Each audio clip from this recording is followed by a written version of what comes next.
ก็ข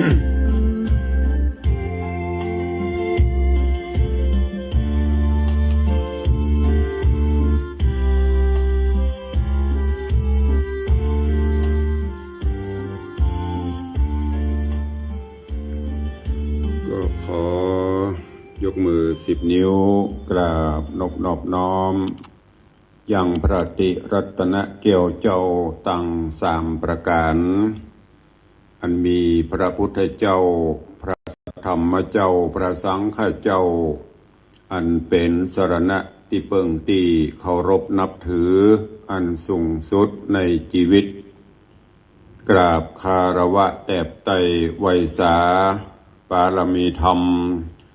พระมหาเถรานุเถระเจ้าคณะพระสังฆาธิการภิกขุสงฆ์องค์เนนจุตนจุองค์โดยความเคารพขอเจริญสุขเจริญปอนญาติโยมศรัทธาสาธุชนสันนิบาตตันเข้าจุหนุ่มเท่าใจยิงก็ขอน้อมต้อนรับทุกท่านเข้าสู่รายการมรดกธรรมกำเมืองและสารธรรมกำเมือง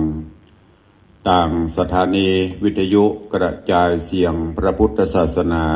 แห่งชาติและสังคมคลื่นเพื่อการศึกษาพระพุทธศาสนาและวัฒนธรรมคลื่นพระพุทธศาสนาและจริยธรรมคลื่นธรรมะคลื่นสีขาวตลอดจนสถานีวิทยุชุมชนต่างๆที่ได้ลิงก์สัญญาณจากแม่ข่ายออกอากาศให้ญาติโยมทั้งหลายปกติแล้วเฮาปะกันตามคลื่นความถี่ของสถานีวัดฝ่ายหินตำบลสุเทพอำเภอเมืองจังหวัดเชียงใหม่ในระบบคลื่นความถี่ FM 104.50 เมกะเฮิรตซ์ในเมตตาของท่านเจ้าอาจารย์พระครูสมุวิสุวัฒน์วรกิจโจผู้อำนวยการสถานีและผู้ควบคุมเทคนิคการกระจายเสียงในส่วนช่วงบ่ายเฮาก็พบปะกันที่สถานีวิทยุคลื่นพระพุทธศาสนาและจริยธรรมในระบบ FM 96.0 เมกะเฮิรตซ์ในเมตตาของพ่อครูวรลบนามวงพรหมท่านผู้อำนวยการสถานีและก็ท่านเจ้าอาจารย์พระมหาประสิทธิ์ผู้ควบคุมเทคนิคการกระจายเสียงออกอากาศตามคลื่นความถี่ FM 96.0 เมกะเฮิรตซ์นอกจากนั้นก็วันพุธเฮาปะกันตามคลื่นวิทยุสีขาวเพื่อเจ้าประชาตามผังรายการที่ตุลุงได้ดูแลรับผิดชอบก็ต้องขอประทานอภัยบางครั้งบางเตื้อก็ไม่ได้พบปะสดร้อนไม่ได้ปะกับญาติโยมศรัทธาก็ได้นำเอาเทปรายการมาออกพ่องก็ต้องขอสุมาอภัยตัวเองตลอดจนทางFacebook ไลฟ์ก็ช่วงหลังๆก็หายไปเมินนักแกไม่ได้มาพบมาปะกับ FC ต่าง Facebook ไลฟ์หลายท่านหลายคนก็เป็นห่วงโทรมาถามตุลุงเป็นอะไรยังกะหายเนาะก็ไม่ได้เป็นอย่างเนอะแต่เนื่องจากว่าช่วงนี้ศาสนกิจภารกิจ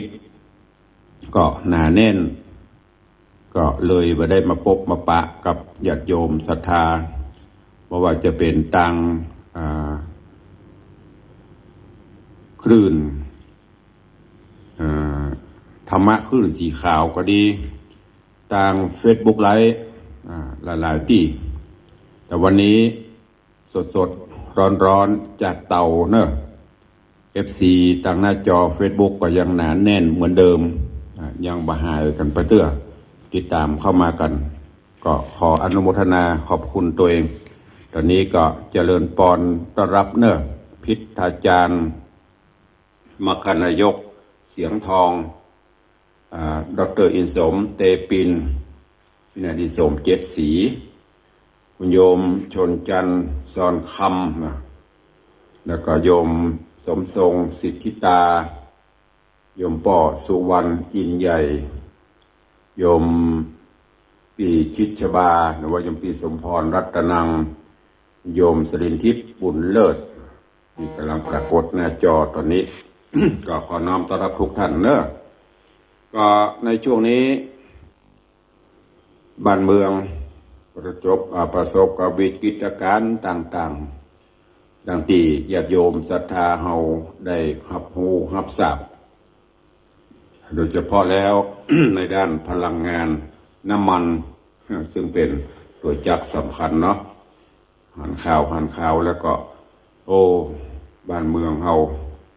น้ำมันขาดตลาดรถราก็ไปจอดรอที่จะเติมน้ำมันคิวยาวเป็นกิโลบางเทื่อก็ปั๊มปิดหรือว่าน้ำมันหมดนี่ซึ่งก็เป็นปัญหาเพราะว่าบ้านเมืองหรือว่าระบบการทางเศรษฐกิจต่างๆการขนส่งพวกนี้ก็ต้องใช้น้ำมันเป็นตัวจักรก็ถ้าน้ำมันขาดแคลนแล้วก็ทำให้เดือดร้อนเข้าของก็ขึ้นราคาอย่างกระแปงขึ้นหมดซึ่งในตอนนี้ทางราชการเพิ่นก็ขอเมตตาคือทางสถานีวิทยุทุกสถานี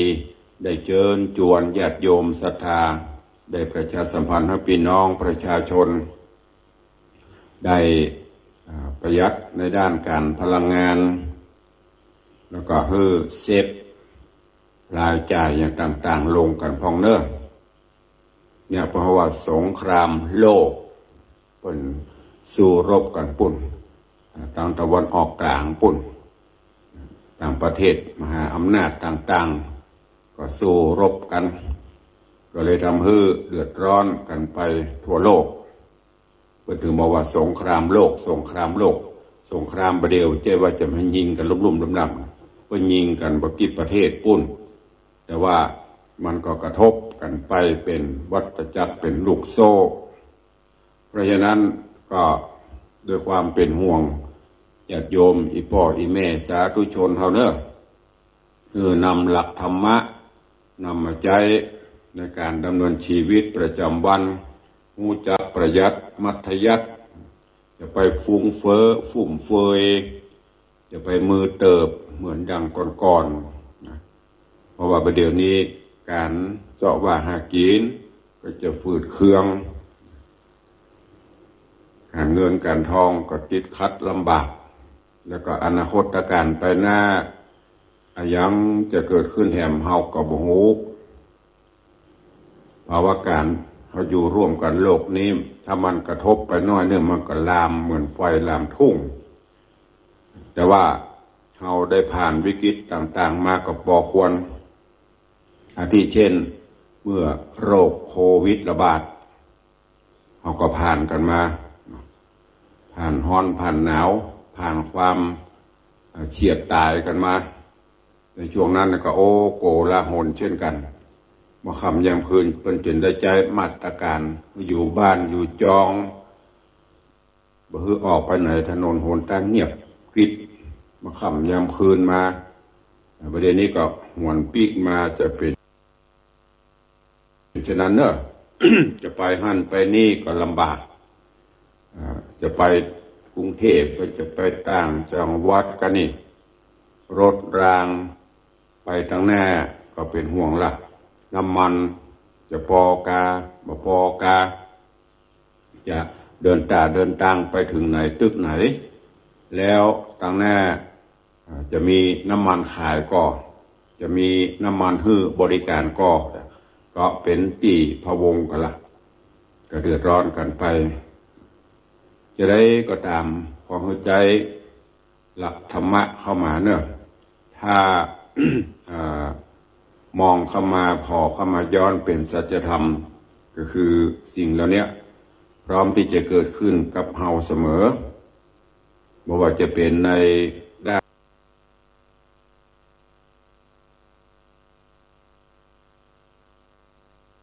การตนตัวของเฮาก็เหมือนกันเฮาจะไปมองมาพอก็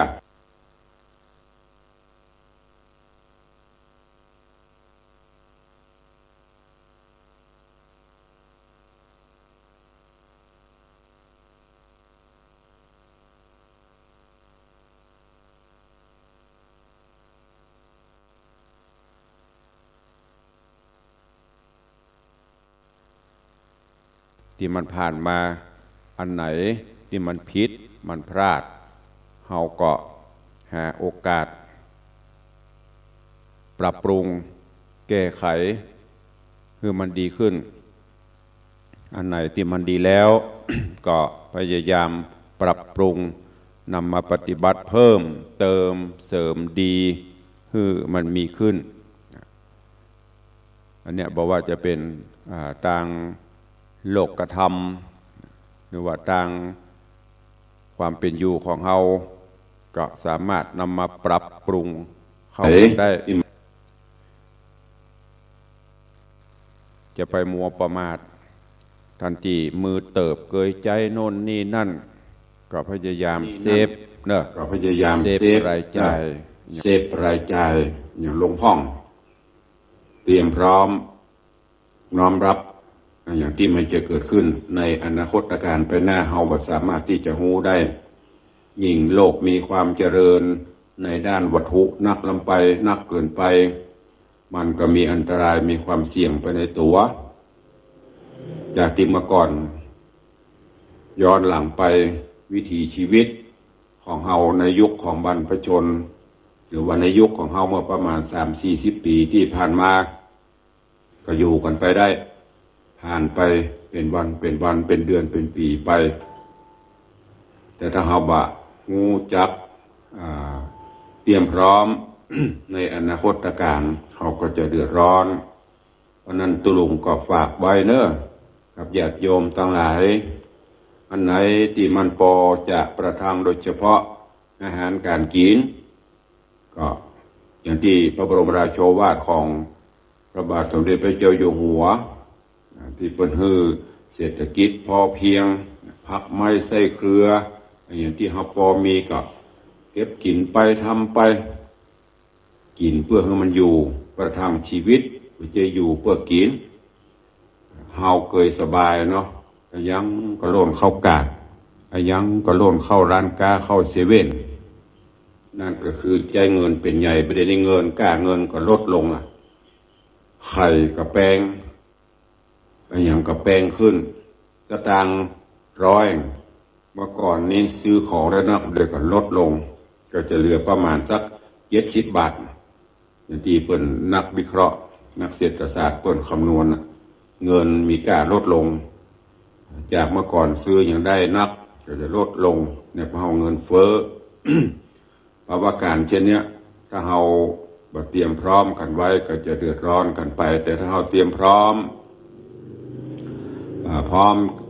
ใจในวิกฤตต่างๆเกิดขึ้นก็ก่อยแก้ไขกันไปเนอะจะไปวิตกกังวลจนเกินไปอย่างเนี้ยเนี่ยเพราะว่าน้ำมันเนี่ยเอาก็พอประมาณถ้ามันประเด็นนี้ยังดีมันมีโทรศัพท์สามารถที่จะเปิดห้องอย่างก็อู้กันตั้งโทรศัพท์ได้เปิดกล้องอู้กันได้ก็ถามสารทุกข์สุขดิบกันได้อยู่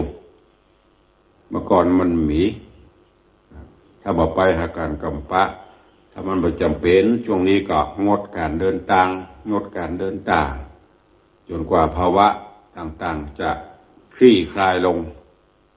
แต่จะคือมันปกติเหมือนก่อนเหมือนเดิมมันก็คงเปลี่ยนไปมันต้องเปลี่ยนไปตามกาลเวลา แม้กระทั่งในตัวเฮาญาติโยมทั้งหลายก็มีการเปลี่ยนแปลงไปที่เป็นว่าสัจธรรมของชีวิต เปลี่ยนแปลงกันไปจากหนุ่มสู่กลางคนจากกลางคนก็เข้าสู่วัยชราเนี่ยมันก็เป็นไปตามเนี้ยว่าตามโลกตามธรรมอย่างที่เพิ่นบอกชาติปิทุกขาชราปิทุกขามรณะปิทุกขังการเกิดแก่เจ็บตาย ก็เกิดขึ้นในร่างกายเขาเนี่ยมันเหมือนเดียวกันทั้งภายนอกภายในเนอะความเปลี่ยนแปลงของเฮาในร่างกายเฮานี่ก็เช่นเดียวกันอย่างที่ตุลงเคยแนะนำเคยนำมาอู้ความเปลี่ยนแปลงจากที่ร่างกายเฮาเคยหนุ่มกำนำไม้แข็งแรงดีมันก็เปลี่ยนไปเริ่มเป็นอดแอดเริ่มเป็นเปียทิโลกาพยาธิเข้ามาเบียดมาเบียนสุดท้ายก็ต้องล้มหายตายจากไป ต่อสู่มาเนอะก็อย่างมหาอำนาจต่างๆนั่นที่ตุลงเคยอู้ให้ฟังก็ไปดีไข่ถามสู่เจ้าขบตายกะจะครองโลกนี้ไปเป็นพันปีหมื่นปีกะอายุจะยืนกะอย่างเก่งมันก็แค่100หรือว่าเกิน100ก็น้อยนิดต้องตายจากกันหมดแต่บอกว่าเปิ้นจะต้องมาแย่งมาชิงมาเป็นมหาอำนาจแม้แต่จะเป็นโน่นเป็นนี่ก็เป็นได้เพียงแค่4 ปีถ้ามีความดีก็เป็นต่อไปถ้ามีผลงานก็หมดอำนาจไปนะเนี่ยคือหลักสัจธรรมที่มันเกิดขึ้นอย่างประธานาธิบดีมื้อเนี่ยก็เปลี่ยนกันมาพัดกันเป็นพัดกันบริหารกันมาแต่ละยุคแต่ละสมัยก็ยังจะมาชิงความเป็นมหาอำนาจชิงนั่นชิงนี่ลองพอถ้าต่างคนต่างอยู่บริหารบ้านเมืองกันไปก็ต้องอย่างล้ำเหลือแม้แต่ในสังคมบ้านเฮาเนี่ยจากสังคมน้อยๆเฮาเนี่ยทุกคนก็มีความตายเป็นเบื้องหน้าเหมือนกันหมดมีไผ่ป้นมัจจุราชความตายจะเป็นยาจกวันนี้พบขอดต้านจะเป็นผู้มีอำนาจบารมีใหญ่ป่านใดสุดท้ายไซก็ไม่สามารถป้นเงื้อมมือของมัจจุราชได้ไม่ใช่ว่าโอ้ใครจะครองโลกนี้คนเดียวจะอยู่อายุเป็นหมื่นปีก็เปลี่ยนไปได้ถ้าแต่คนนี้เป็นครั่งอำนาจกันเสียถ้าเอาหลักธรรมวันนี้มาใจนะอาตมาวัตถุลงเชื่อแน่ว่าโลกทั้งโลกจะน่าอยู่ประเทศไทยประเทศมันปกครองกันไปเอื้อเฟื้อเผื่อแผ่กันไปประเทศนั้นมีอันนั้นประเทศนี้มีอันนี้ก็แลกเปลี่ยนกันไปแบ่งสรรปันกันไปความสงบสุขก็จะเกิดขึ้นอันนี้กำเดียวกับกูยิงมึงยิงกูหลู่หยาดชิงกันอันนั้นพื้นที่ของข้าพื้นที่ของสูมันแจ้งไปสักคนมันอยู่บนโลกนี้เท่านั้นถ้ามองถ้าเอาถึงสัจธรรมนะไม่มีเป็นของใครเป็นของสาธารแม้แต่ทรัพย์สินสลิงคารเงินคำกำเกลือที่มีอยู่สุดท้ายก็ไม่ได้ไปตัวถ้าเอาหลักธรรมที่ครูบาอาจารย์มีพระผู้มีพระภาคเจ้าเป็นต้นได้ชี้แนะชี้นำถ้าแต่ละขั้นหมู่ที่หลงอำนาจบ้าอำนาจเอามาใจนะโลกนี้จะน่าอยู่สังคมจะมีแต่ความสุขแต่ถึงวันนี้มีแต่ความคลั่งไคล้หาประโยชน์ส่วนตน อย่างมหาอำนาจต่างๆนะกบขี่ข่มเหงกันใจอาวุธยุทโธปกรณ์ต่างคนก็ต่างเอามาแข่งกันผลิตอันนั้นขีปนาวุธอันนี้จรวดRPGโน่นนี่นั่นเอามายิงหัวกันบัดหาแปลงบัดหายิงมันตึงตายถึงเวลาแล้วบัดยิงก็ตายอย่างที่บอกว่าฆ่าก็ตายไม่ฆ่าก็ตายสัตว์ทั้งหลายเปลี่ยนไปตามกรรมของภัยของมันทั้งนั้นเมื่อถึงเวลาแล้วจะไปอ้อนบอนจะได้กระจังโอ้ข้าขออยู่ที่ต่อไปแหมสัก5 ปี10 ปีเนอะเขาจะยกประเทศนี้ให้อีกมันก็เปลี่ยนไปได้เนี่ยไปดีข้าเอาไปฝากถึงหมู่ประธานาธิบดีทั้งหลายหมู่นั้นลองคิดยาวๆลึกๆหรอ สู่เจ้าจะอยู่ครองโลกนี่กะมันก็เป็นไปไม่ได้ไม่ต้องไปลู่แยกชิงกัน แบ่งสรรปันกันไปอย่างโบราณที่บ้านเฮาพริกมีบ้านเหนือเกลือมีบ้านใต้มีอันใดก็อาสะเพิ่งอาศัยที่เปิ้นมีสูงมีอำนาจบารมีก็ช่วยเหลือจุนเจือประเทศที่เปิ้นด้อยกว่าเฮาประเทศที่ด้อยกว่าก็จุนเจือกันปฏิบัติตามกันไปเนี่ยโลกจะน่าอยู่เพราะนั้นพี่น้องญาติโยมสาธุชนเฮาเนอะก็บ่ต้องไปพะวงวิตกอย่างเกินไปเฮาก็ปฏิบัติหน้าที่ของเฮาไปอันไหนที่มันวิกฤตขึ้นมามันนักเฮาก็เซฟของเฮาเอาหาวิธีป้องกันของเฮาไปมันก็จะก้อยๆประคับประคองกันไปแต่ถ้าไปวิตกกังวลแล้วก็จะเกิดความเครียดล่ะแต่ก็ห้าหันใจญาติโยมศรัทธาในบุญที่ประกอบธุรกิจประกอบอาชีพในอย่างต่างๆมันเป็นลูกโซ่เข้าใจถึงความเดือดร้อนวันนั้นก็ก้อยๆเนอะวิธีป้องกันแก้ไขกันไปสภาวะการเช่นนี้มันจะเกิดไปแหมเมินกับบ่เมินกับบ่ฮุ ประกอบครับสถานการณ์ทางบ้านเฮาเมืองเฮานี่ก็เหมือนกันเพิ่งผ่านไปสดร้อนในการแต่งตั้งนายกรัฐมนตรีคนที่32ที่ผ่านไปจากนั้นไปก็จะเป็นคณะรัฐมนตรีเข้ามาบริหารบ้านเมือง ก็ถ้าแต่ละท่านแต่ละคนมีธรรมะแต่ละขั้นแต่ละคนใจหลักธรรมมาประพฤติปฏิบัติบริหารเก็บพวกพ้องบริหารเก็บประโยชน์ส่วนตัวประกอบประโกยเกินไปบ้านเมืองก็คงจะมีเสถียรภาพขึ้น แล้วก็จะมีความร่มเย็นเป็นสุขขึ้นเตือนวันเขาจะหันแบ่งกกแบ่งพักแบ่งพวกกันไปกอบโกยกันไป ผลประโยชน์บ่ลงตัวก็เดือดร้อนถ้าวันไหนคราใดที่ผลประโยชน์ลงตัวก็อยู่กันไปอันเนี้ยบ้านเมืองถึงมีความเดือดร้อนเพราะขาดศีลธรรมขาดหลักธรรมะดังที่หลวงพ่อพุทธทาสได้กล่าวไว้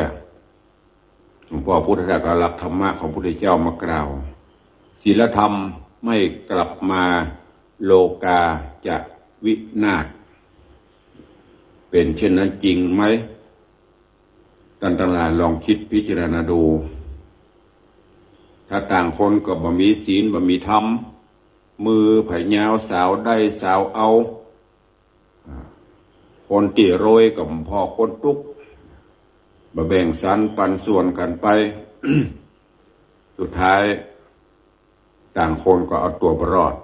คนโรยก็ต้องเปิ้งคนตุกคนตุกก็ต้องเปิ้งคนโรย โรยเหมือนกันหมดไผ่จะไปเนี่ยการฮือตุกเหมือนกันหมดจะเอาอย่างมาใจจ่าย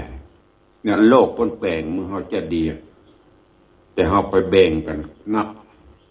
แบ่งขั้นกันสูงคนโรยก็เหยียบย่ำคนตุก มันมีศีลมีธรรมน้ำใจมันมีความอบอ้อมอารี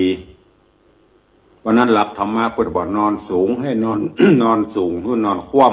ำนอนต่ำให้นอนหงายเนี่ยคนระหว่างจันทร์วันคนสุขคนตุกกับคนโรย นอนสูงก็คือประเภทที่ญาติโยมที่มีฐานะหลักฐานพออยู่พอกินพอมีก็ควรที่จะนอนคว่ำก็คือพอคนที่ต้องรุ่มปตุกปแยกกว่าหาพ่องแบ่งสรรปันส่วนอันไหนที่สงเคราะห์อนุเคราะห์จุนเจือช่วยเหลือกันก็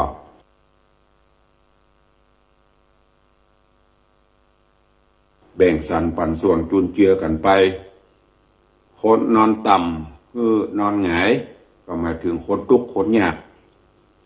คนโจรเฮาถึงก็มีนัก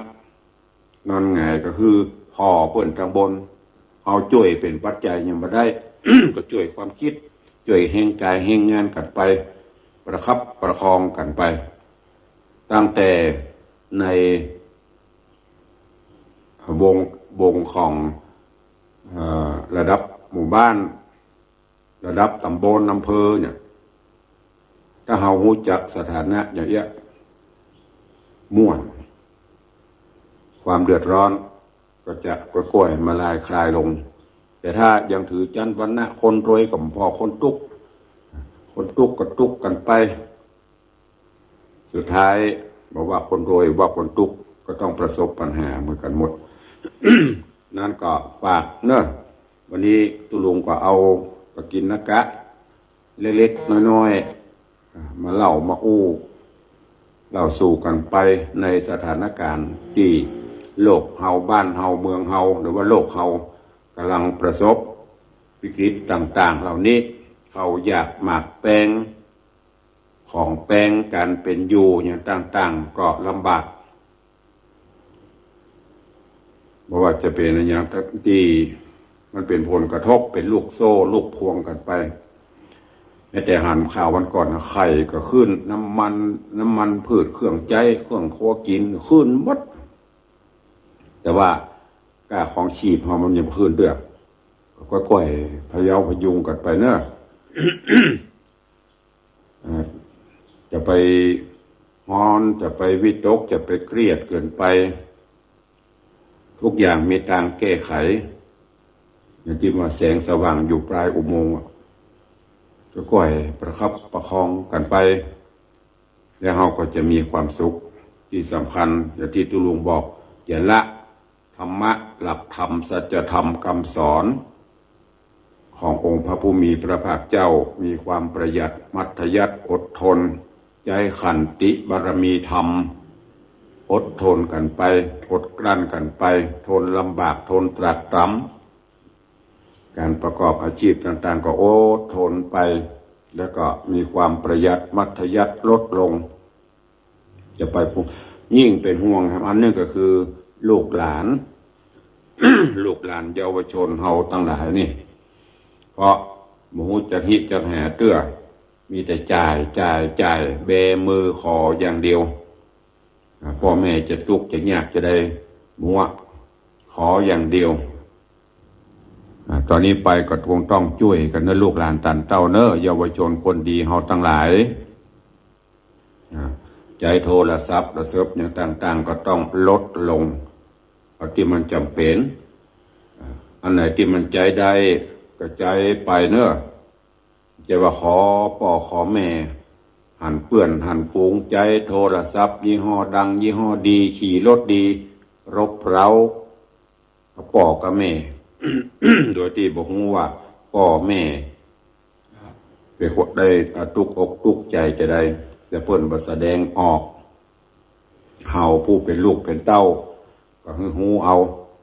จากที่เคยได้สตุ้งสตางค์ไปโรงเรียนกะหรืออาจจะอยู่หอพักอยู่หยังเงินมีกระโทกด ATM กับพ่อกับแม่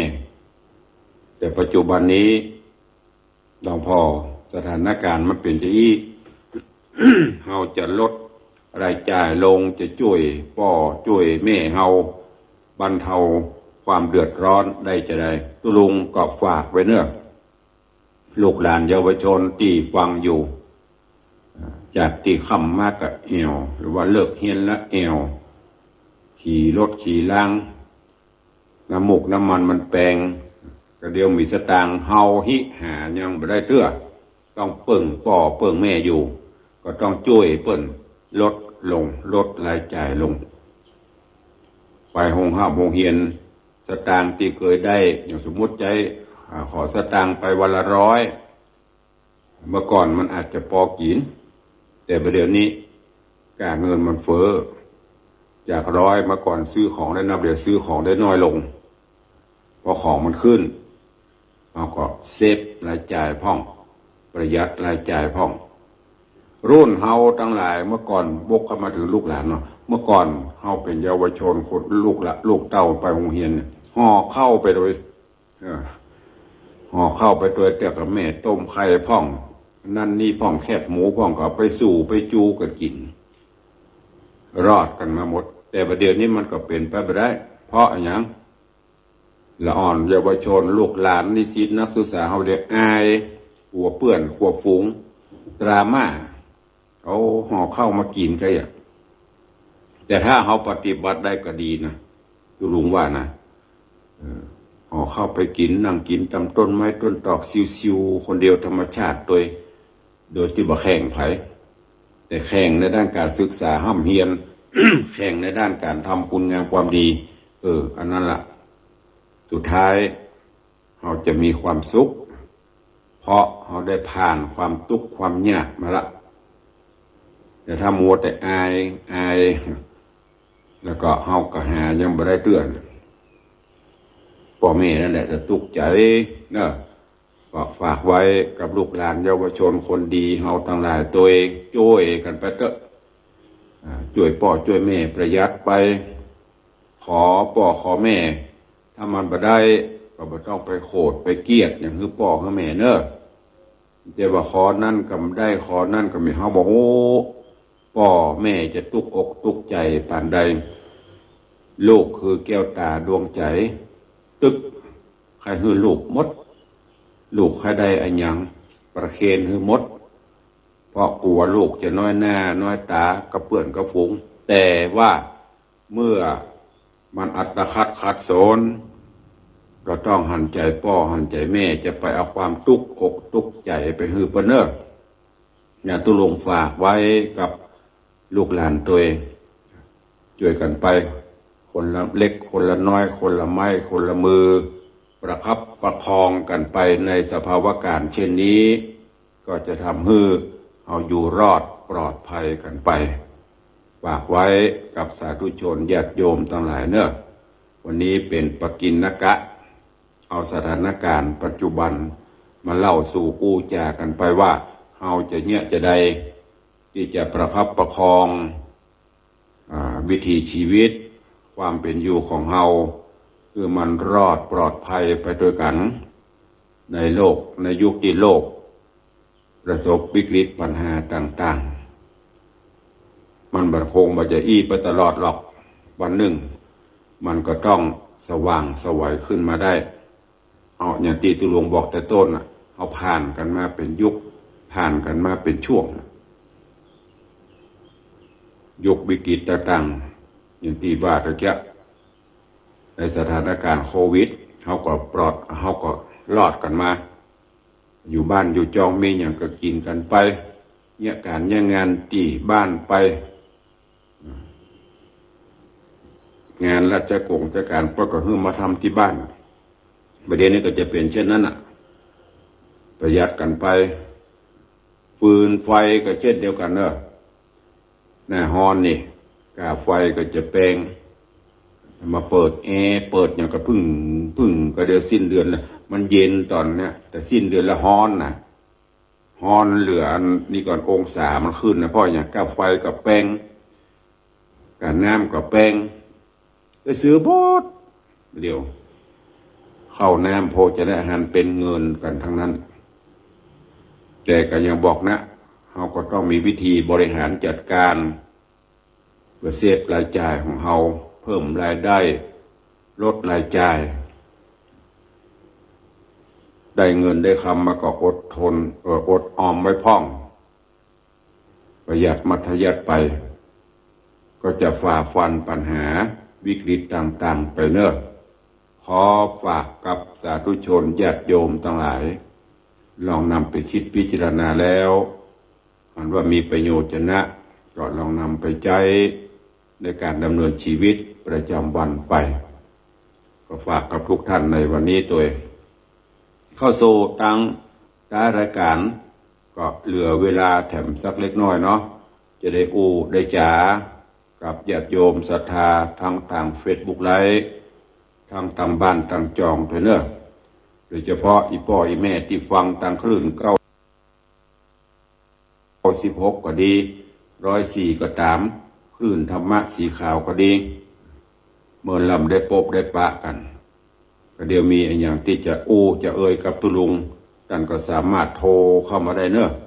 โทรเข้ามาร่วมรายการมามาจ่ามารายงานตัวหลังจากที่ได้ปะกันเมิน ลืมหมดแล้วกะเบอร์โทรศัพท์ตุลุง0810783540 สามารถโทรเข้ามาร่วมรายการได้เนอะทางหน้าจอตอนนี้ก็มีโยมคุณโยมสุพันนีเข้ามาแล้วโยมตูสุรัตน์เสาคำเข้ามาแล้วแล้วก็มีไผ่แฮม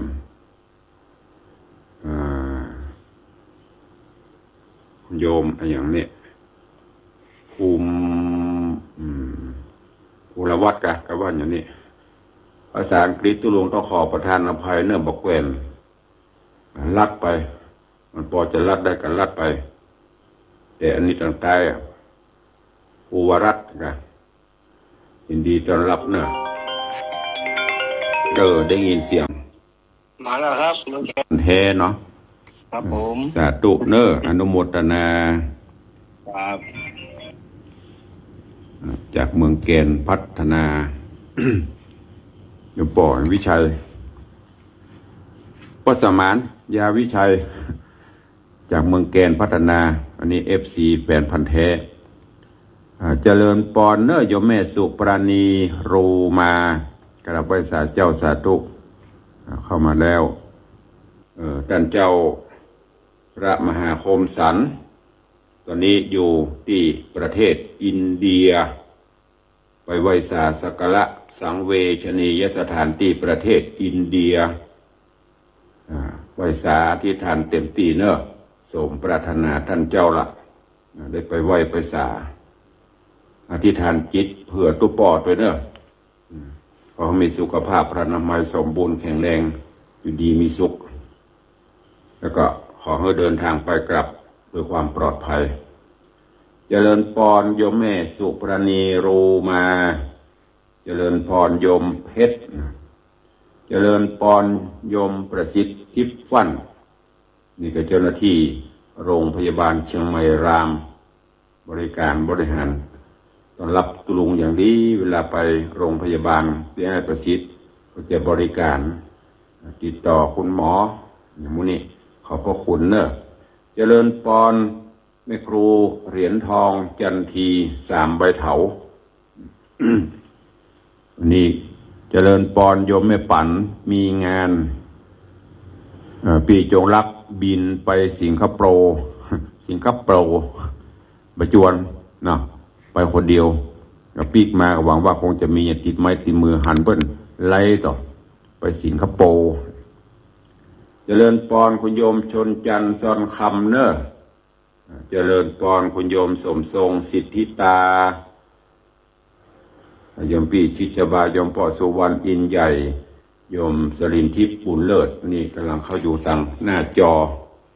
ขอบพระคุณทุกท่านเลยก็ตุลุงขออนุโมทนาบุญขอบคุณเนอะกับญาติโยมศรัทธานาบุญทุกท่านที่ได้ร่วมกัน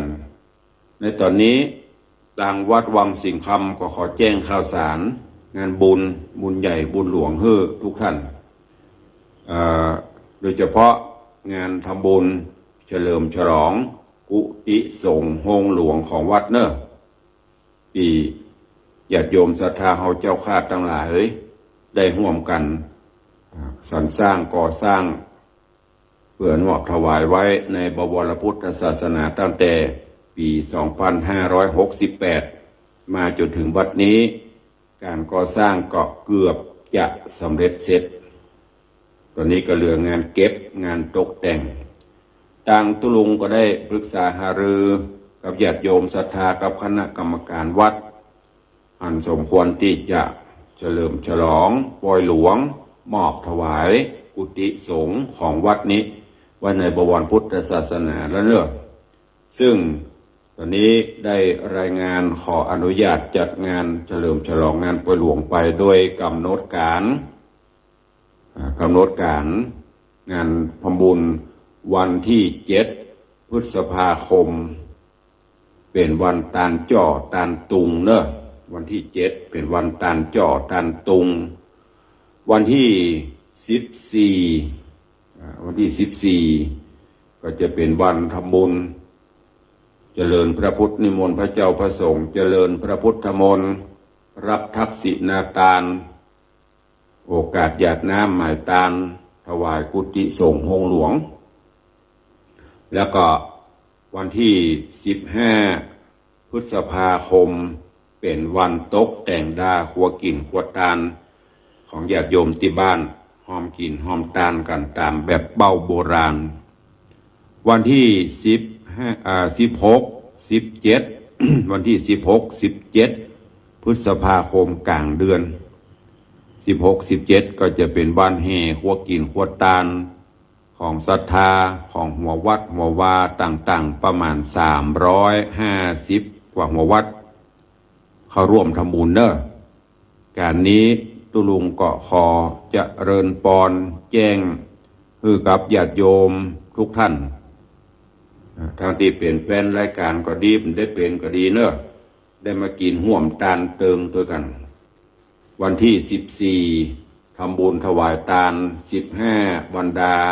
16 17เป็นวันแห่ครัวตาลในเดือนพฤษภาคมแล้วปีใหม่เนอะก็เชิญชวนทุกท่านแล้วก็ในการนี้ก็คงบอกบุญกับญาติโยมศรัทธา ท่านใดใครมีส่วนร่วมโมทนาบุญใหญ่บุญหลวงงานป่วยหลวงนี้โดยการรับเป็นเจ้าภาพสังฆทานปัจจัยฮับหัววัดประมาณ350หัววัดละ500 บาทถึง ของที่ระลึกแล้วก็ยอดปัจจัยเนอะอันนี้เป็น สังฆทานฮับหัววัด350ชุดละ500 บาทสังฆทานที่จะถวายพระมหาเถระพระเถระครูบาสังฆเจ้าที่นิมนต์มาโปรดเมตตาจำเริญพระพุทธมนต์รับทักษิณาทานก็ประมาณ150 รูปประมาณ150 รูปที่เขาจะได้นิมนต์เพิ่นมารับทักษิณาทานอุทิศกัลปนาผลคือครูบาอาจารย์ผู้มีพระคุณอดีตเจ้าอาวาสภิกขุสงฆ์สามเณรคณะกรรมการแล้วก็ถวายทานไว้ไปแน่มื้อนี้เราจนนิมนต์เพิ่นมาเจริญพุทธมนต์ประมาณ150 ชุดก็ชุดละ 2,500 บาทถึงสังฆทานถึงยอดทานเนอะชุดละ 2,500 บาทโอ้ยังมาใส่นักตุลุงก็อย่างที่ได้บอกการประเดี๋ยวนี้รถเพิ่นก็มาเองเนาะแม่เพิ่นก็อุ้มสังฆทานมาร่วมบุญโดยคนขับรถก็ต้องจ่ายมันมีแล้วประเดี๋ยวนี้200-300นะนี่นำเรียนแจ้งญาติโยมศรัทธาเพราะนั้นใครจะร่วมโมทนาบุญเนอะปฐมฤกษ์เบิกฟ้างานป่วยหลวงวัดวังสิงห์คำก็เจริญปอนเจิญแล้วก็ในช่วงนี้ก็มีการปรับปรุงอยู่พอปรับภูมิทัศน์ลานวัดปูตัวหนอนทาสีพื้นตุลงได้ลงใน Facebook มาดูละก็เริ่มปรับปรุงกันไปเพราะใกล้งานมาใครมีเจตนาใครเป็นเจ้าภาพสีทาพื้นตัวหนอนเนอะเพื่อความสวยสดงดงามตุลงและคณะกรรมการศรัทธาก็ได้ว่าจ้างช่างเพิ่นมางัดตัวนอนอันเก่าปรับให้มันได้ระดับแล้วก็ปูแล้วก็ทาสีแถบใหม่ตอนนี้ไปก็คงจะเป็นงานซ่อมแซมกันไปใครจะเป็นเจ้าภาพก็ยังได้อยู่เนอะสีทาลอนสีทาปืนกระป๋องหรือว่าแกลลอนละ500 บาท กลลอนละ500 บาท ซึ่งก็มีเจ้าศรัทธานาบุญได้ให้ได้ห้อมกันมาตามที่ตุลุงได้ประกาศไปวันก่อน ก็ขอบคุณอนุโมทนาบุญด้วยใครจะอู้ตัวตุลุงเนอะทางบ้านมีคนเดียวเตี้ยกันน่ะ มีกระพอสมานยาวิชัยจากเมืองเกณฑ์ที่เดียวกะใครจะอู้จะจ๋าบะห้อยบะห้อมมาเป็นอย่างต้องการรายงานตัวต่อตุลุงเข้ามาได้0817836540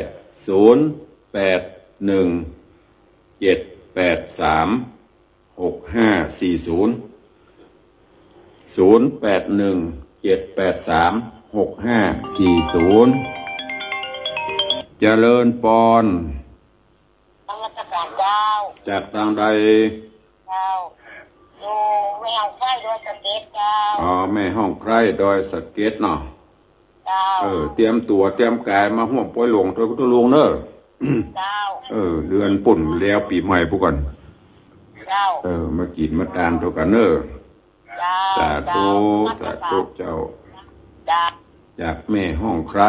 ดอยสะเก็ดเด็ดสกอยตะกี้ท่านพระครูจุลทานพิทักษ์เตศไปทำจะตาปีเกิดเดี๋ยวมาฟังตุลุงต่อใครจะโอ้จะเอ่ยหรือทางเฟซบุ๊กใครร่วมบุญกุศลปฐมฤกษ์เบิกฟ้าแม่ครูเหรียญทองก็ดียมปีชิชบาก็ดีแม่ปั่นมีงานก็ดีเนอะหลายๆท่านจะช่วยสงเคราะห์อนุเคราะห์งานป่วยหลวงเป็นเจ้าภาพสั่งหัววัดก็ดีเป็นเจ้าภาพสังฆทานถวายพระเจ้าประสงค์ก็ดีเนอะสังฆทานถวายหัววัด350 วัดชุดละ500 บาทสังฆทานถวายพระสงฆ์องค์ข้าเจ้าที่นิมนต์มาโปรดเมตตาเจริญพุทธมนต์รับทักษิณทานชุดละ 2,500 บาทใครจะช่วย 3-4 คนเข้าชุ่นก็ได้หรือตามเจตนาศรัทธาก็ได้เนอะเจริญปอนตุลุงเอาหัววันเอาพ่อสมานกันครับผม 1 วัดเนาะครับผมสาธุปฐมฤกษ์เบิกฟ้าเนอะ500 บาทครับผมพ่อสมานแม่ยังก็อาจารย์อาจารย์โดรชัยครับผมสาธุเนอะครับผมสาธุปฐมฤกษ์เบิกฟ้าขออนุโมทนาบุญพ่อสมานแม่จันอาจารย์โดรชัยยาวิชัยบ้านเจ้าแลแม่แตงปฐมฤกษ์เบิกฟ้ารับเป็นเจ้าภาพสังฆทานรับหัววัด1 วัด500 บาทสาธุเนอะกำลังเริ่มประชาสัมพันธ์วันนี้เลยทำเดือนป่ายใครจะห่วมบุญกุศลตัวก็ห่วมได้แล้ว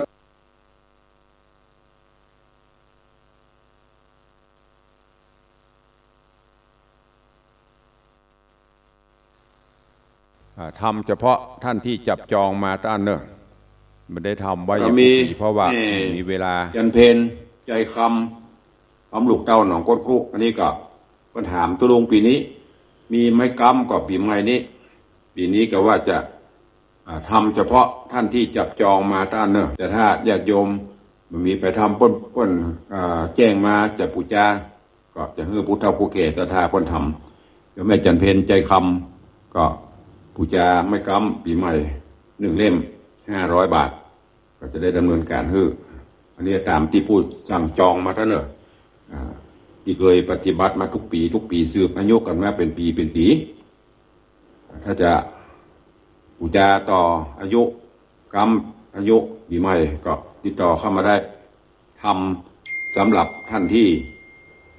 แจ้งความจำนงไว้ตอนเนอะไม่ได้ทำเพื่อมันกู้เตือนพระตุลุงมีเวลาเพราะต้องเตรียมงานป่วยหลวงแต่ว่าอีป่อยแม่จะทำก็ทำเพื่อได้อยู่ผู้เฒ่าผู้แก่เพิ่นจะทำเพื่อใครมีแหมเนี่ยก็เหลือเวลาใกล้จะหมดแล้ว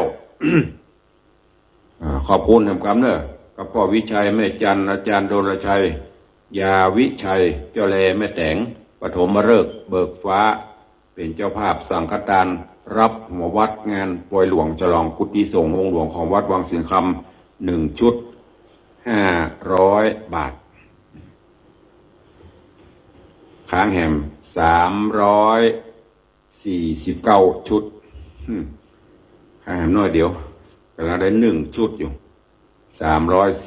349 วัตต์ในจำนวน350กำลังได้1 ชุดนะ0817836540ขอกำลังใจใครจะอู้ตัวเข้ามาได้เวลานี้ใกล้จะหมดเวลาแล้วเนอะไม่ได้ปะกันเมินก็เดิงหากันก็โทรเข้ามารายงานตัวทางสถานีวิทยุส่วนทางเฟซบุ๊กไลฟ์ก็มีอะไรอย่างก็คอมเมนต์เข้ามาได้เนอะคอมเมนต์เข้ามาได้0817836540เจริญปอน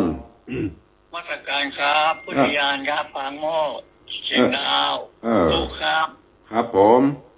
อยู่สมุทรสงครามครับมาอยู่ที่20 กว่าปีแล้วครับ อ๋อไปอยู่สมุทรสงคราม ครับอัมพวาครับ อ๋อมะพร้าวมีก่อ โอ้มะพร้าวนักเลยแต่ก่อนเดี๋ยวนี้ไม่ค่อยนั่นแล้วครับอาจารย์ แก่ละ2 บาทกัน ฮะ ลูกละ2 บาทกัน ไม่รู้ราคาตัวนี้ผมไม่รู้มาอยู่นี่ดี20 กว่าปีแล้ว นึกว่าลืม ก่อนนี้มันสูงอาจารย์ นึกว่าลืมกันละนี่ เดี๋ยวนี้มันสูงอาจารย์ อ๋อ สูงไม่ค่อยมีแล้วมีแต่เตี้ย แล้วสบายดีก็อยู่โน่นน่ะ ๆที่ไหนฮะ ที่ไปอยู่เดี๋ยวเนี้ย เขารอบๆอาจารย์ อ๋อ ข้างในถนนว่าประมาณ2 โลฮะ2 โลฝ่าน้อย สาธุอนุโมทนานะที่ยังคิดถึงกันอยู่ ครับนมัสการครั สา บ ธุบุญรักษา จากสมุทรสงคราม ก็ไปอยู่ปุ่นเมินละสาธุอนุโมทนา สายต่อไป0817836540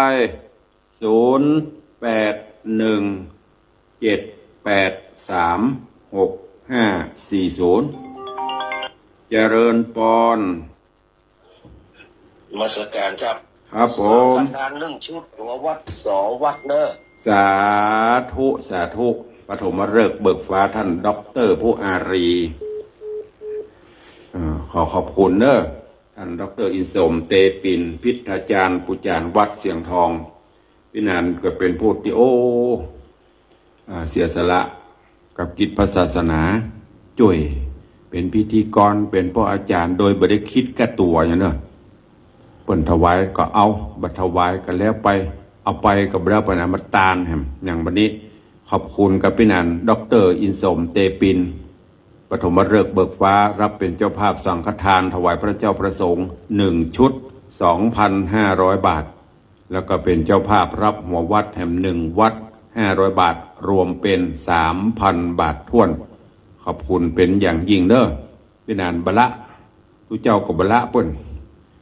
ห่วมกินห่วมตานกันมางานวัดวังสิงคำนี่ก็ไม่ช่วยตลอดเป็นปู่จานเป็นพิทาจารย์เป็นสัปปะดร.อินสมเตปินหรือพี่นันอินสม7 สีงานวัดงานวาแต่ละทีนี้ทุ่มเต็มที่ก็ขอบคุณเนอะบุญรักษาเฮงๆรวยๆขึ้นเนอะได้ละวันนี้2 วัดมีดร.อินสมเตปินพี่นันอินสม7 สีสังฆทานถวายพระเจ้าประสงค์เถระ1 ชุดหัววัด1 วัด 3,000 บาท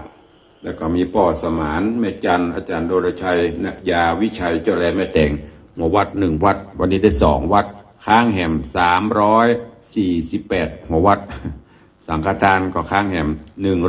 149 ชุดเด้ออนุโมทนาบุญขอบคุณตัว